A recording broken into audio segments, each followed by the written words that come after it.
Hello everyone. आज हम चांद वाली अम्मा के बारे में पढ़ेंगे। ये आपका पार्ट नंबर 3 है। देखते हैं इसमें क्या है। तुम शरारत तो करती ही होगी। कौन कौन सी शरारत करती हो?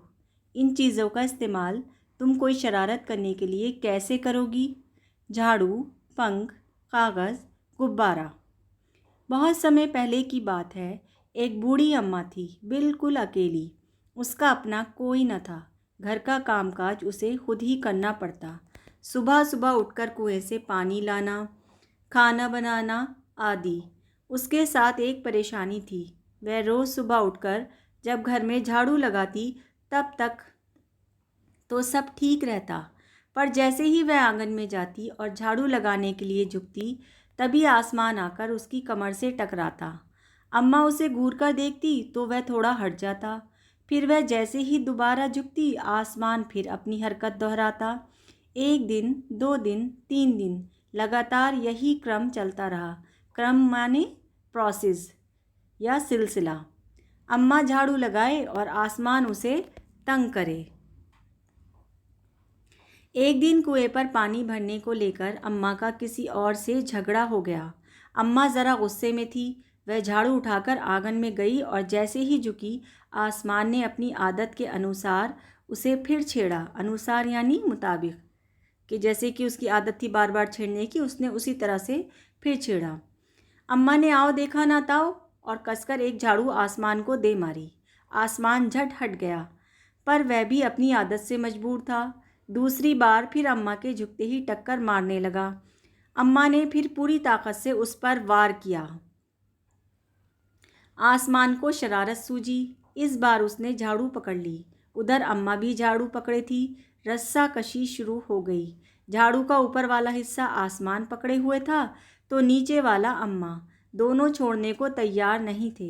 अम्मा चिल्लाई, छोड़ मेरा झाड़ू, मेरे पास एक यही झाड़ू है। तब भी आसमान ने नहीं छोड़ा। बूढ़ी अम्मा कब तक रस्सा कशी करती, थक गई। आसमान ने झाड़ू खींचना नहीं छोड़ा। अब वह झाड़ू के साथ ऊपर उठने लगा। उसके साथ साथ झाड़ू पकड़े हुए अम्मा भी ऊपर जाने लगी। वह चिल्लाई, मुझे नीचे छोड़ दे। आसमान ने कहा, अम्मा अब मैं तुम्हें नहीं छोड़ूंगा, ले चलूंगा ऊपर, वहीं झाड़ू लगाना। अम्मा अब झाड़ू नहीं छोड़ सकती थी, क्योंकि वह बहुत ऊपर पहुंच चुकी थी। तभी उसे वहां चांद दिखाई दिया। झट अम्मा ने पैर बढ़ाया और चांद पर चढ़ गई, पर झाड़ू नहीं छोड़ी। आसमान को फिर शरारत सूझी। उसने सोचा, अम्मा तो चांद पर चढ़ गई है, यदि चांद उसकी मदद करेगा तो मैं हार जाऊंगा, इसे यहीं रहने दूं। ऐसा सोचकर उसने झाड़ू छोड़ दिया। अम्मा झाड़ू सहित चांद पर रह गई। सहित यानी झाड़ू के साथ ही चांद पर रह गई। वह इतनी थक गई थी कि झाड़ू पकड़े पकड़े ही चांद पर बैठ गई। आसमान ऊपर चला गया। उस दिन से आज तक बूढ़ी अम्मा झाड़ू पकड़े चांद पर बैठी है। ये एक छोटी सी कहानी है जिसमें आसमान की और बूढ़ी अम्मा के बीच की कशमकश के बारे में बताया गया है, और ये कि वो किस तरह से ज़मीन से उठकर आसमान पे चली गई और वहाँ पर बैठ गई। क्योंकि बहुत सारे लोगों को इस तरह से नज़र आता है, कहते हैं कि चाँद में कोई बूढ़ी अम्मा बैठी हुई है झाड़ू पकड़े हुए, लेकिन ये सिर्फ कहानी ही है। अब चलिए हम इसकी एक्सरसाइज की ओर बढ़ते हैं। देखते हैं इसमें क्या है। चाँद वाली अम्मा, तुम्हारी शरारत। तुम्हें चाँद में क्या क्या दिखाई देता है, बनाओ। अब यहाँ पर कुछ चित्र बने हुए हैं और सब में अलग अलग तरह के हैं, अलग अलग चीज़ें दिखाई दे रही हैं।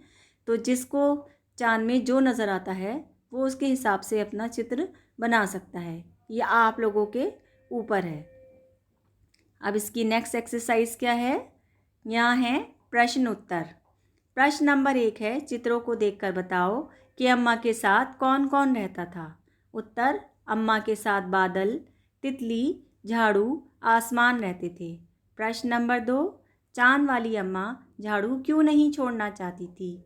उत्तर, चाँद वाली अम्मा झाड़ू इसलिए नहीं छोड़ना चाहती थी क्योंकि उसके पास एक ही झाड़ू थी। प्रश्न नंबर 3, घर की सफाई करने के लिए किन किन चीज़ों का इस्तेमाल होता है। उत्तर, झाड़ू, पोछा, फिनाइल, ब्रश। प्रश्न नंबर 4 है, रस्साकशी के खेल में दो टोलियों के बीच में खूब खींचातानी होती है। कुछ और खेलों के नाम लिखो जिनमें दो टोलियां खेलती हों। उत्तर, kho kho, kabaddi, cricket, football, hockey. ये सारे खेल ऐसे हैं जिनमें दो टोलियां खेलती हैं। अगली एक्सरसाइज है, काम कौन करता है। बूढ़ी अम्मा अकेली रहती थी। उन्हें घर का सारा काम अकेले ही करना पड़ता होगा।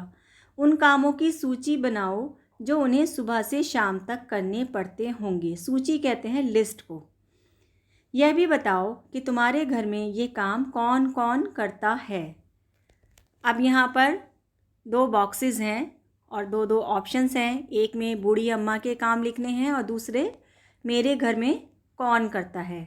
तो पहले बूढ़ी अम्मा के काम देखते हैं। पानी भरना, सफाई करना, कपड़े धोना और खाना बनाना। मेरे घर में ये कौन करता है? माँ। तो मैंने सबके आगे माँ का नाम लिखा है। इसके अलावा अगर आप लोग चाहें तो काम वाली बाई या आपका घर में कोई और मेंबर है वो करता है तो आप उसके बारे में भी लिख सकते हैं, लेकिन ज़्यादातर ये काम घर में माँ ही करती है। अब इसकी नेक्स्ट एक्सरसाइज देखते हैं। काम कौन करता है। तुम कौन से काम करते हो, अपने कामों के बारे में बताओ। अब यहाँ पूछा जा रहा है कि तुम कौन कौन से काम करते हो, घर के काम और घर से बाहर के काम, उनके बारे में बताओ। तो पहले घर के काम देखते हैं। जूठे बर्तन उठाकर रखना, इधर उधर पड़ी वस्तुओं को उनके निश्चित स्थान पर रखना। इसको इस तरह से भी कह सकते हैं, वस्तु कहते हैं चीज़ों को, निश्चित कहते हैं फिक्स जगह पे, कि इधर उधर पड़ी चीज़ों को उनकी सही जगह पर रखना। जूतों पर पॉलिश करना, मेहमानों को पानी पकड़ाना, यानी कि मेहमान जब घर में आते हैं तो उनको पानी पेश किया जाता है पहले, तो मेहमानों को पानी पिलाना। घर से बाहर के काम, इसमें दूध लाना, ट्यूशन जाना, दुकान से सामान लाना, सब्ज़ी वाले को बुलाना और पढ़ने जाना। ये घर से बाहर के काम हो गए। अब हम इसकी नेक्स्ट एक्सरसाइज देखते हैं। कितने नाम कितने काम। प्रश्न है, कहानी में नाम वाले और काम वाले कई शब्द आए हैं, उन्हें छांटकर नीचे तालिका में लिखो।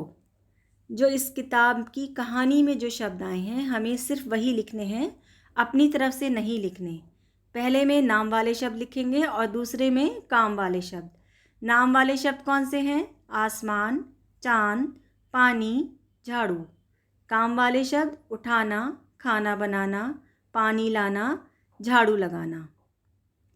यहाँ पर आपकी ये एक्सरसाइज कंप्लीट होती हैं। मुझे उम्मीद है कि आपको ये सब समझ में अच्छे तरीके से आ गया होगा और आप अपना काम कर रहे होंगे। I hope you enjoy this video. Thank you.